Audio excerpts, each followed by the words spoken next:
अस्सलाम वालेकुम नाज़रीन। पाकिस्तान प्रॉपर्टी लीडर से मैं राना अदनान मुदस्सर हूँ और आज की मेरी ये ख़ास वीडियो हमारे ओवर स्मार्ट कस्टमर्स के लिए है। ओवर स्मार्ट कस्टमर्स में इसमें कुछ सख्त बातें भी होंगी, तल्ख़ बातें भी होंगी और ऑब्वियसली कुछ मशवरे, एडवाइस और मार्केट की करंट सिचुएशन को लेते हुए जो चीज़ें चल रही हैं उसके मुताबिक भी हम डिस्कस करेंगे।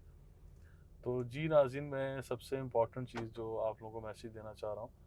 वो ये कि हमारे बहुत सारे ऐसे कस्टमर्स हैं जो सस्ते की तलाश में मार्केट में रहते हैं कि हमें बहुत कम प्राइस में कोई भी प्रॉपर्टी मिल जाए। नो डाउट बहरिया टाउन कराची की मार्केट के बारे में मैं कमेंट कर रहा हूँ कि बहुत सारी ऐसी चीज़ें हैं जो निहायत रीज़नेबल बजट में हमें मिल जाती हैं, लेकिन कुछ कस्टमर्स ऐसे लोगों के हत्थे चढ़ जाते हैं या उनको साथ फ्रॉड होता है या लोग उनके साथ हाथ करके भाग जाते हैं। जो लोग बहुत ज़्यादा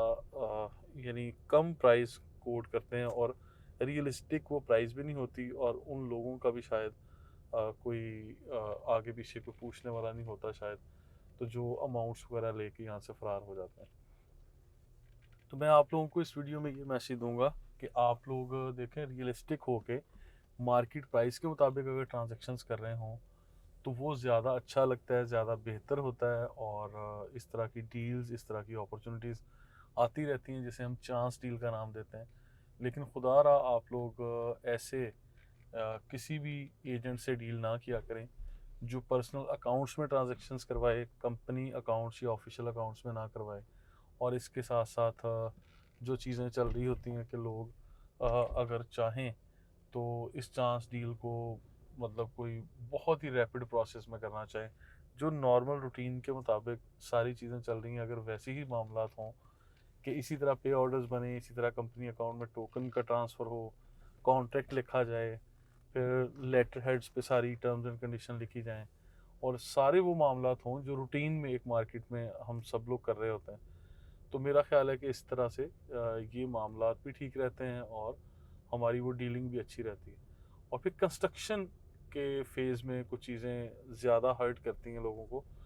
उसके बारे में आजकल बहुत सारे केसेस हैं जो मार्केट में हमें कस्टमर्स कॉल करते हैं और मैं समझता हूँ मैं उन लोगों के लिए ख़ासकर मैं ओवर स्मार्ट कस्टमर्स का जो टाइटल यूज़ कर रहा हूँ कि कंस्ट्रक्शन के हवाले से बहुत सारे हमारे पास लोग आते थे या अभी भी इन दिनों में भी आ रहे हैं कि हाँ जी, हम लोग कंस्ट्रक्शन करवाना चाह रहे हैं और फ़लाँ जगह पे हमने कंस्ट्रक्शन करवानी है। बहरिया टाउन में 125 गज़ का घर, 250 गज़ का घर, 500 गज़ का घर और मुख्तलिफ़ साइज़ के मुख्तलिफ़ घर तामीर करवाना चाहते हैं, लेकिन हमें प्राइस ये फ़लाँ बंदा फ़लाँ फ़लाँ प्राइस दे रहा है जो कि बहुत ही डिस्काउंटेड प्राइस है और आप भी ये प्राइस दें। तो रियलिस्टिक हो के वंस अगेन मैं बता रहा हूँ कि जो प्राइस बेसिक नीड्स को मीट ही नहीं कर रही होती या जिसमें कोई प्रॉफिट नहीं होता या उस तरह से प्रॉफिट रेशो नहीं होती, अगर हम ऐसे लोगों के साथ कोई ट्रांजैक्शन कर लेते हैं कंस्ट्रक्शन के पॉइंट ऑफ व्यू से, तो एंड ऑफ द डे आप लोगों को इस कंस्ट्रक्शन के प्रोसेस में हमेशा प्रॉब्लम ही आएगा। ठीक है, वो आ जाए या आने वाले टाइम में कल आए, लेकिन वो प्रॉब्लम ही बनेगा। उससे जितनी जल्दी हो सकता है कि आप लोग उस चीज़ को समझें, भांप जाएँ, वो आप लोगों के लिए बेहतर है। मैं हमेशा ये कहता हूँ कि सस्ता रोए बार-बार, महँगा रोए एक बार। आप लोग चीज़ें ज़रा थोड़ी देख के परख के आप चलें तो मेरा ख़्याल है कि ज़्यादा बेहतर रहेगा आपके लिए भी, हमारे लिए भी। क्योंकि अगर हमारी मार्केट में किसी भी एक कस्टमर के साथ फ्रॉड होता है, तो ओवरऑल बहरिया टाउन की मार्केट बदनाम होती है। और अगर किसी भी एक बिल्डर या जो डेवलपर, कंस्ट्रक्टर या कोई एक ठेकेदार जो काम ख़राब करता है, तो वो पूरी मार्केट का नाम ख़राब हो रहा होता है। ओवरऑल रियल एस्टेट की में जो आप कह लें कि डीलर्स बरादरी है, वो भी बदनाम हो रही होती है। फिर कस्टमर वर्ड्स ऑफ माउथ से जिस तरह एक कस्टमर दूसरे को, दूसरा तीसरे को, इस तरह से फिर चीज़ें नेगेटिविटी एक क्रिएट होती जाती है। तो इस तरह के नेगेटिव माहौल से बचने के लिए मैं हमेशा ये कहता हूँ कि आप लोग भरपूर तरीके से जांच पड़ताल करने के बाद डील्स करें। जो लोग ज़रूरत से ज़्यादा सस्ती प्रॉपर्टीज़ बेच रहे हैं या आप लोगों को अट्रैक्ट कर रहे हैं, तो एक लम्हे के लिए तो आपके दिल में ये आना चाहिए, बल्कि आप आता होगा, लेकिन आप लोग सिर्फ लालच के फैक्टर को गालिब लाते हुए आप लोग शायद आगे निकल जाते हैं कि नहीं जी, इतनी ज़्यादा सस्ती चीज़ ये तो शायद आइंदा कभी ज़िंदगी में नहीं मिलेगी, मैं ये ले लेता हूँ। और फिर उसके डॉक्यूमेंटेशन का वेरीफाई करना, उसका ट्रांसफ़र प्रॉपर लेना, और इन मामलात को भी शायद आप लोग इग्नोर कर देते हैं किसी हद तक। तो इनको बहरहाल मैं ये चाहता हूँ कि इग्नोर नहीं करना चाहिए, और आपको हर पॉइंट ऑफ व्यू से इसको बेहतर तरीके से वेरीफाई करना चाहिए। अभी मैं ऐसे लोगों को जानता हूँ जिन लोगों ने 250 गज़ या 500 गज़ के घर की कंस्ट्रक्शन ऐसी कीमतों में की जिसका हकीकत से कोई ताल्लुक ही नहीं है, और फिर वो लोग बड़े खुश थे कि हाँ जी हमारा तो कॉन्ट्रैक्ट हो गया, देखा आपने तो ये इस कीमत में नहीं किया था, लेकिन हमने बड़ी महारत से और बड़े चालाकी से, स्मार्ट वर्किंग से जी हमने तो आपकी ही मार्केट में किसी फलां बंदे से इतनी कम कीमत में ये कॉन्ट्रैक्ट साइन कर लिया। लेकिन एंड ऑफ द डे क्या होता है, 2 माह 3 माह या 4 माह का वक्त गुजरता है, और लोग फिर अपनी परेशानी लेके इसी मार्केट में होते हैं कि वी नीड सॉल्यूशंस, कि हमें कोई ना कोई चीज़ अच्छी दी जाए, हमें बताई जाए कि किस तरह से चीज़ें बेहतर हो सकती हैं, हम किस तरह से बच सकते हैं, कैसे होगा, कैसे हम लोग इस प्रॉब्लम से बाहर आ सकते हैं। तो ये चीज़ें सारी मार्केट में फिर डिस्कस हो रही होती हैं। तो मैं ये चाहता हूँ नाज़रीन कि आप लोगों के पास भी आजकल गूगल पे, यूट्यूब पे सारे कैलकुलेटर्स मौजूद हैं। अगर आप लोग कंस्ट्रक्शन के हवाले से ग्रे स्ट्रक्चर, रेडी बिल्डिंग, या आप लोग फिनिशिंग के साथ अगर कोई रेट आइडियाज़ एस्टीमेट लेना चाह रहे हैं, तो ये सारी की सारी चीज़ें अवेलेबल हैं, आप लोग उनके आइडियाज़ ले सकते हैं। तो मेरा ख्याल है जब ये सारी चीज़ें पॉसिबल हैं, अवेलेबल भी हैं, और उसके बावजूद आप लोगों को पता है कि एक 100 रुपये की जो कॉस्ट आने वाली चीज़ है वो आपको कोई 50 रुपये की ऑफ़र करेगा, तो उसके पीछे कोई ना कोई तो उसकी बदनीति होगी, कोई ना कोई तो उसकी कोई ऐसा फैक्टर होगा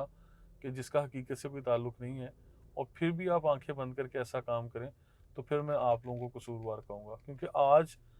आज के ज़माने में कोई आपके साथ गलत करे, कोई फ्रॉड करे, मेरा ख्याल है कि उसमें बहुत सारे फैक्टर्स या बहुत सारे ऐसे एलिमेंट्स हैं जो मैं ये डिस्कस करूँगा कि उसमें हमारे कस्टमर्स कहीं ना कहीं जल्दबाजी करते हैं, लालच के फैक्टर में आ जाते हैं, या वही बात कि ज़रूरत से ज़्यादा सस्ती कीमतें, प्रॉपर्टीज़ और ऐसी चीज़ों के चक्कर में अपना ही नुकसान कर बैठते हैं। तो लिहाजा नाज़रीन, इन चीज़ों को आप लोग भी ज़रा देख के चलें, परखें, और एनालिसिस करें, रेट्स का आइडियाज़ लें, एक नहीं 2 3 4 5 लोगों से लें फिर, और एक ही मीटिंग में कभी डील फाइनल ना किया करें, मैं ये भी कहता हूँ। और ये भी कहता हूँ कि you must have 5 real estate friends. मैं हमेशा ये कहता हूँ, बहुत सारे लोग इस चीज़ को शायद पॉजिटिव नहीं लेते कि ये बंदा मार्केट में लोगों के कस्टमर्स ख़राब कर देता है, लेकिन मैं हकीकत से यही आप लोगों को बताना चाहूँगा कि इस चीज़ का ताल्लुक हकीकत से है कि आप सब लोगों को राइट लेफ़्ट रेट्स भी लेने चाहिए, पता भी करना चाहिए, और इन सब चीज़ों को इस तरह से रियलिस्टिक होके लेके चलना भी चाहिए। तो मार्केट में इसी चीज़ का नाम मैं रिसर्च कहता हूँ, इसी चीज़ का नाम मैं कहता हूँ कि आप लोगों को होमवर्क करके अगर आप जाएंगे तो बेहतर है। आजकल प्रॉब्लम्स बहुत सारे आए हुए हैं, और मार्केट के हालात भी ऐसे हैं कि लोग टोकन अमाउंट्स वगैरह या सस्ती प्रॉपर्टी का बता के कोई टोकन अमाउंट अपने पर्सनल अकाउंट्स भेज देते हैं, वो एजेंट्स जो आज मार्केट का हिस्सा हैं भी नहीं। ठीक है, आप ऐसे लोगों के साथ काम नहीं करें खुदारा, क्योंकि वो इसी मार्केट में फर्दर प्रॉब्लम्स बनेंगे जो आपको या हमें ही मुस्तकबिल में तकलीफ देंगे। लिहाजा मेरा मशवरा ये भी है कि आप लोग ऑफिशियल अकाउंट्स को यूटिलाइज़ करें, प्रॉपर डॉक्यूमेंटेशन के साथ प्रोसीड करें। बेशक एक छोटी अमाउंट, टोकन अमाउंट है आपके लिए, अगर 1 लाख 2 लाख रुपए भी आपने किसी को भेजने हैं, वो आप ट्रांजैक्शंस कर रहे हैं, तो वो भी आपकी रिटर्न होनी चाहिए, आप लोग ऑफिशियल अकाउंट्स में होनी चाहिए, या फिर कंपनी के सीईओज़, मैनेजर्स या सीनियर लेवल के जो लोग हैं, उनसे कम से कम एक कंसल्टेंसी के बाद आप इन चीज़ों को लेके चलें, ताकि कोई प्रॉब्लम ना आए। क्योंकि आजकल होता क्या है कि छोटा फ्रॉड करने वाले लोग बहुत सारे इस मार्केट में जो है वो उनको मौका मिल जाता है। किस तरह से मौका मिलता है कि वैसे ट्रांजैक्शंस नहीं है, काम काफ़ी कम है, और आए दिन ये पता चलता है कि फ़लाँ बंदा उसके 2 लाख रुपए लेके भाग गया है, और फ़लाँ बंदा इसके कुछ 20 लाख रुपए लेके भाग गया, और फिर करोड़ों रुपए की पेमेंट इसी तरह से लोग डिस्कस कर रहे होते हैं कि ट्रांजैक्शन हुई है। क्योंकि डीलर्स कमेटी में भी उठना बैठना है, और ज़रा सीनियर दोस्तों के साथ ये सारी मालूमात हमारे पास आती रहती हैं। तो इन चीज़ों का अल्टीमेटली ताल्लुक हमसे या हमारे कस्टमर्स के साथ या उन्हीं लोगों के साथ होता है जो बहरिया टाउन में स्टेक होल्डर्स हैं या बहरिया टाउन में इंटरेस्ट ले रहे होते हैं। तो लिहाजा इन चीज़ों को थोड़ा सा आप लोग ज़रा सब्र तहम्मुल से काम लेके फिर प्रोसीड किया करें, ताकि किसी भी आने वाली मुस्तकबिल में आने वाली परेशानी से बचा जा सके। मज़ीद अगर कोई भी मशवरा, कोई कंसर्न हो और कंस्ट्रक्शन के हवाले से हो या जो चांस डील के तौर पे बहुत सारी सस्ती चीज़ें आती हैं, इस हवाले से भी हो, तो आप लोग हमारी टीम से रब्ता भी कर सकते हैं और चीज़ों को वेरीफाई करने में, होमवर्क करने में, रिसर्च करने में भी हमारी टीम की हेल्प ले सकते हैं। मज़ीद इन्फॉर्मेशन के लिए, अपडेट्स के लिए हमारे साथ रहिएगा। Thank you so much. अल्लाह हाफ़िज़।